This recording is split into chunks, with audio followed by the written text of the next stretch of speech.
Hello, the doc is in, and welcome back to another chapter of One Piece. I don't remember the number. Let me look at the number. Let's see if I can find it. 1054. Yeah, that wasn't a messed up opening at all. It's been a month. It has been a month since the last chapter. You have Admiral Greenbow Ryokugyu showing up, washing the remnants of the Beast Pirates, and saying, you know what, I'm pulling up on Luffy. I'm trying to get that attaboy from my big dog, Kainu. And the only way to get that attaboy is to bring him Luffy's head. So he's pulling up. And that's pretty much the important part that you need to know from the previous chapter for this chapter. Let's just hop right into it. So, chapter starts off, and we have a Greenbow, as we see again, walking towards the Flower Capital. But we also have the Scabbards. I was going to say 9 red Scabbards, but I think they're down a couple members. A little too soon, but that doesn't mean it's not accurate. So, you have the Scabbards coming together, and they're basically like, hey, we're not going to let neither the Flower Capital nor Luffy know about this. We're just going to handle this guy on our own. And we have Greenbow going on a full rant, basically saying prejudice and racism. Like, he's just saying all the vile stuff that be going on between countries and people and stuff. Yeah, that's what keeps the world going round. The celestial dragons are gods. You guys are affiliated with the world government, so I can murder all of you without any cause for concern. I'm like, Admiral Greenbow's way different than what other people were predicting previously, because everybody was like, oh, Greenbow's probably going to be like Fujitora, like the new elk's going to be kind of chill and they're going to be more for the people kind of thing. Ryokugyu is not for the people. He is like the definition of like police when you don't like the police. He's like, nah, he's just corrupt and evil. That's it. And he's vibing it. We also find out that his Devil Fruit ability is and what the name of the fruit is. So he has the forest fruit, and it's a Logia type. Ergo meaning he's a forest human. He can create forests, manipulate plants and all that jazz. And yeah, it's pretty cool. The first move he uses is flexing forest muscle. My guess is that this is like his transformation thing. It's not necessarily like an attack per se, because he has like the fist coming out, and as we see, he kind of like turns into like a weird tree monster thing. It's both kind of gross and pretty cool looking, honestly. And so we have the Scabbards. Basically, they're going back and forth with him, and he's like I said, he's just continuing to spew like just the most vile stuff. Like he is firmly out of pocket. Which is kind of weird, because I don't think I don't know if Akainu is like this. I mean, I originally thought like maybe Greenbow was kind of like a step below Akainu, but I'm actually thinking that he's above Akainu in terms of like his ideology being weird. Because Akainu, I don't feel like he's a bad person. He just is like, hey, Marines are good, pirates are bad, so I defeat the pirates, ergo good. Anything that would be in benefit to pirates or people who are criminals is bad and must be handled. Ryokugyu, he basically comes off as like, nah, this word isn't law, this word is gospel, and being hateful towards other people is totally the vibe. I don't think it kind of would be for hating on people. He would just be like, hey, don't commit crimes, it'd be cool. But neither here nor there. The fight's going on, and Yamato pulls up, and she's like, the things you're saying make me sick, and claps this man on the back of his head.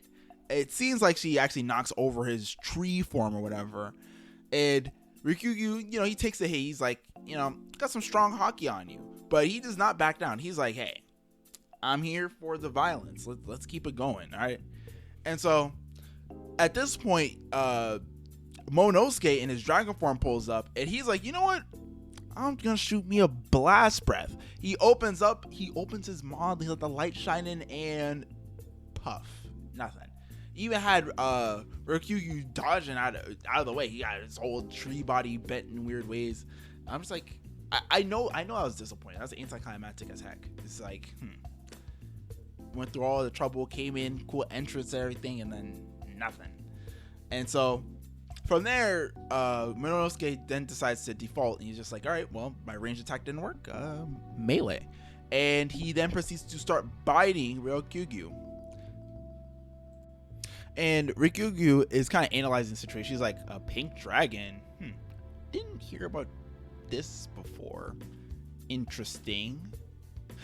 And then he proceeds to wrap Momonosuke up in his tree branch root things, and Yamato's about to hop in there, and Yamato and Nine Reds, what's left of the Scabbards, are about to hop in there and help out Momonosuke, but Momonosuke specifically says, hey, don't pull up. And they're like, what?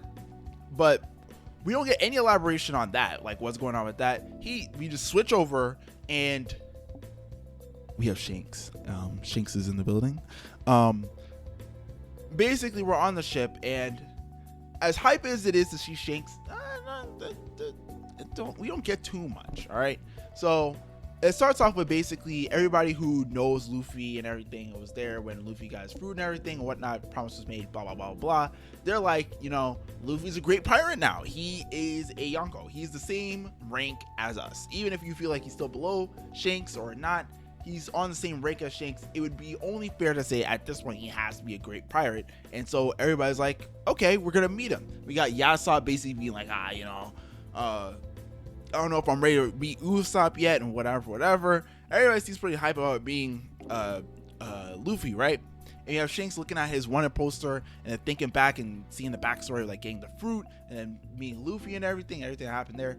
And we have even some of the pirates on Shanks' ship. These are also crewmates. That weren't there originally when they met Luffy. They're kind of like spreading rumors like, oh, it seems like they know Luffy, and then they're talking about like things that people say about Luffy or whatever. And Shanks then pops the bubble at everybody who's there, and he's just like, we can reunite with Luffy here. Well, mind you, he's coming to Wano, by the way. He's near Wano, it seems. And he's basically like, yeah, we can't do that. And it's kind of implied that the reason why they're not going to do that is because Bartolomeo was burning down their flags and stuff. Not to say they're blaming Luffy, but to say they're thinking of handling that situation before going to meet Luffy, which I feel like that's weird. But hey, whatever you want to do, Shanks, all right? It's good to see you. And then to end off Shanks' section of this chapter, he then says, in pure hype and all, Ben Beckman, well, he says Beck, but Ben Beckman, isn't it about time we go and claim the One Piece? We get his eye and the scars and his face is all darkened. Shanks is joining the One Piece race. He's joining the race, all right? He's pulled up to his vice captain and he said, hey, why don't we just catch a dub real quick? Why don't we just catch the biggest dub this world's ever seen before and just get the One Piece?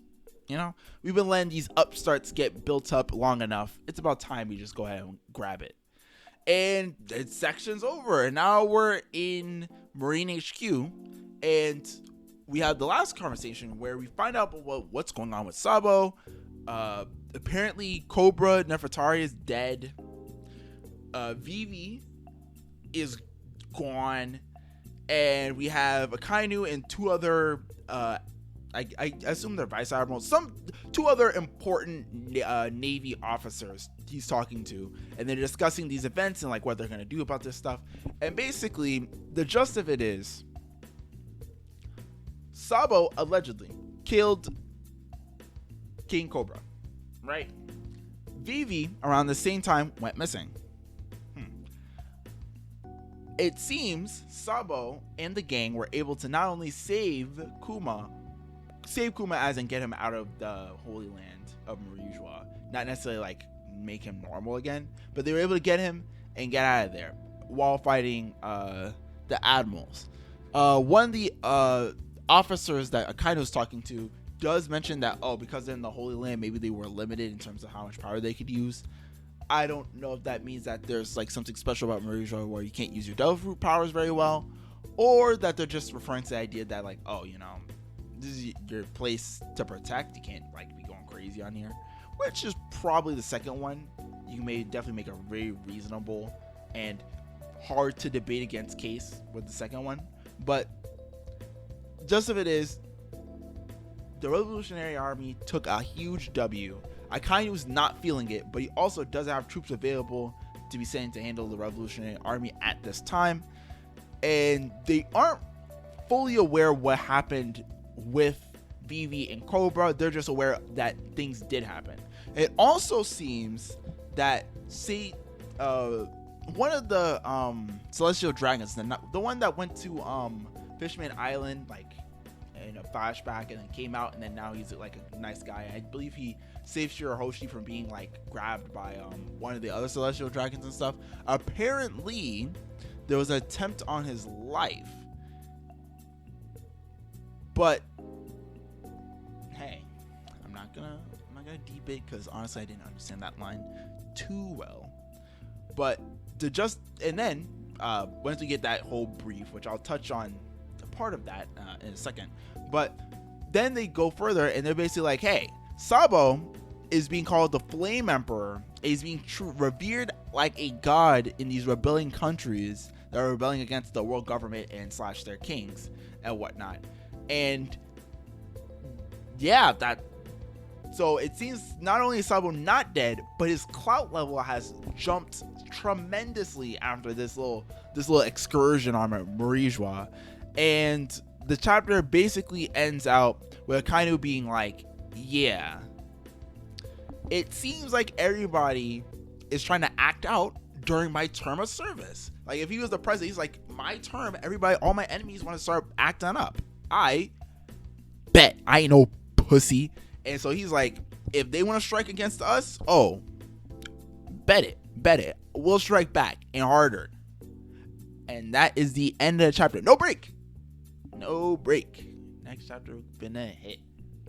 And yeah, good chapter. I wouldn't say great, not the greatest chapter ever, meaning, you know, it doesn't blow my mind, but it's pretty good. Going down the line from the top, things to discuss. Greenbolt, yeah, he's kind of a POS, a piece of shit.